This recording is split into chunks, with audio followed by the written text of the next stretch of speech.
So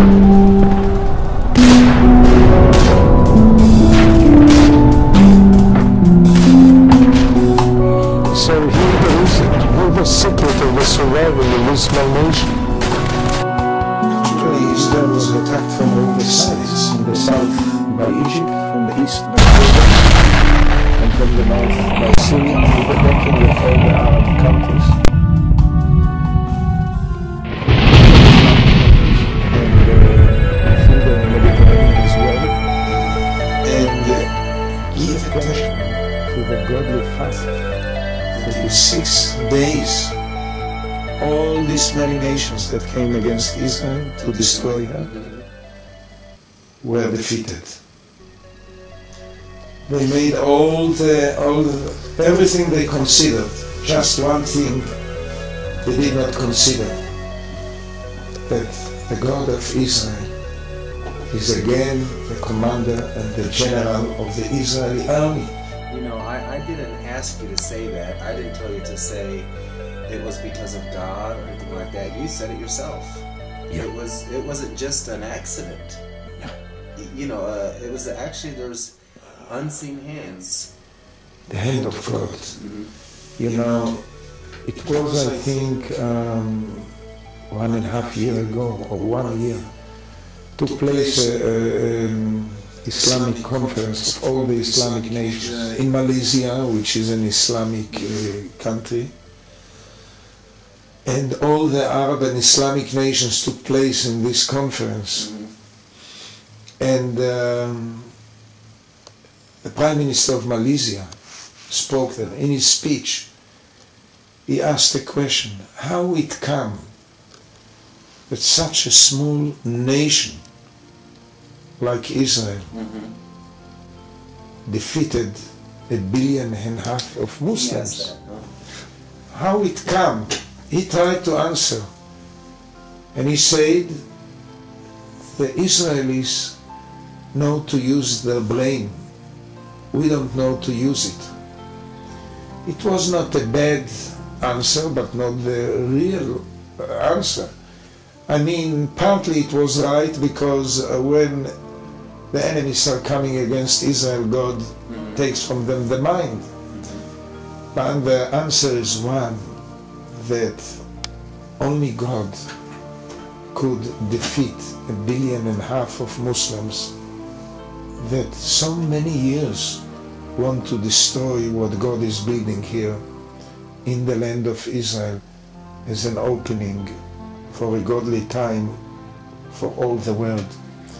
And he became again the commander and the general of the Israeli army. And as I said so many times in the past, and I will say it always, God is a God of peace. He's not a God of wars. He hates wars. He cries in heaven when he sees how people kill each other in wars. You know, really. But, yeah, just one thing. But when people, nations or enemies are behaving in an unmoral way and they are coming to destroy his people, he fights against them. And he said it so beautiful and simple in his word through the prophet Zechariah in chapter 14.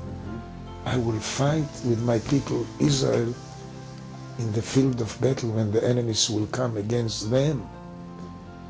And he becomes a God of, you know, of being a general and commander of the Israeli army to save them from their enemies and continue the great, extremely godly event of the redemption of Israel and Jerusalem. That's right. All of the prophets, the Psalms, everything that comes from the Bible comes from this nation. Yeah. So this is the wonderful God of all of us that changed my life as well. And what happened? Can you tell us what happened? That's what I'm going to share with you. And this is a long story, but I will make a long story short story. And basically, this is an event which changed my life and brought me to what God gave me as a privilege to deal with it here, to the rebuilding of the temple of God and making Israel again a biblical nation with a biblical mission. And one day I was sent to the northern boundaries of Israel, the Golan Heights area, to protect this area from Syrian attacks that came again and again. They tried to occupy the north of Israel at least. And I was in this area 1 year. I commanded a unit of 150 people. Each day under fire, and thanks to God, He saved our lives. And we survived, and the enemy could not occupy the land. But 3 days before the end of the year, when I almost completed my mission, happened the event that changed my life. When I found myself with my unit in a very heavy ambush of the Syrian Arab Islamic army. They counted more than 10,000 on the heights. My unit counted 150 in the valley. They attacked us in a battle of 8 hours, and thanks to God that was among His soldiers, we defeated them. They could not occupy the area.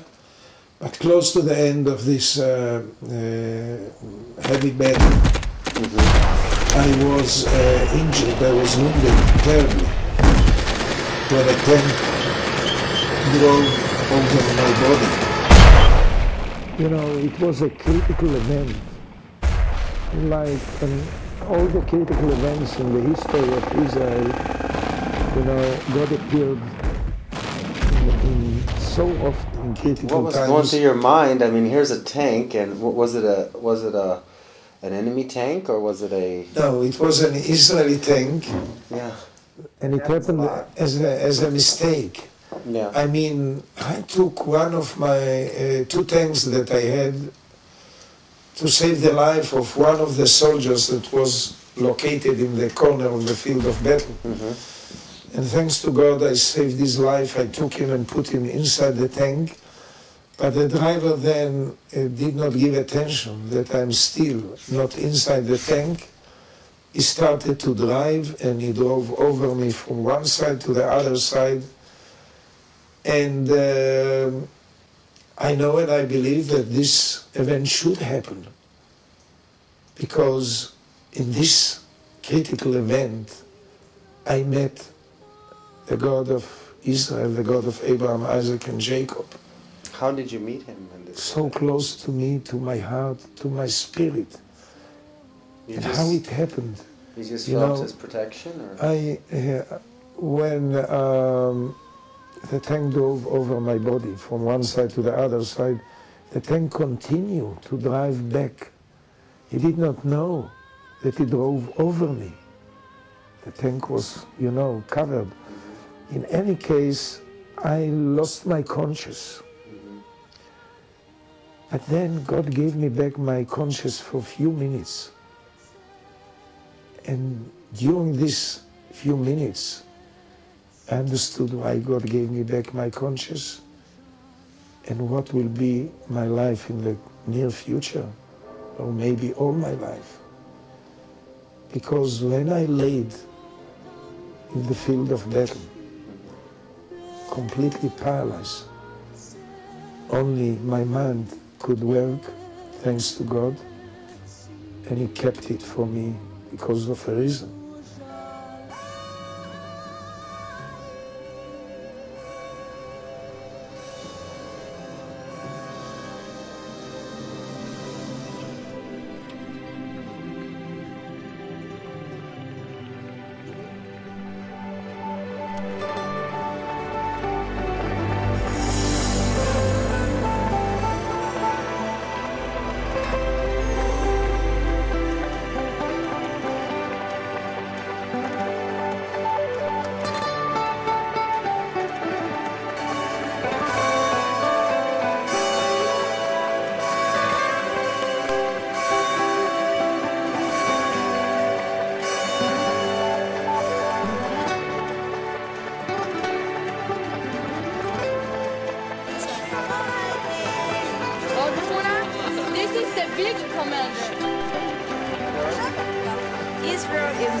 then happened the event that changed my life. When I heard the voice of God speaking to my heart.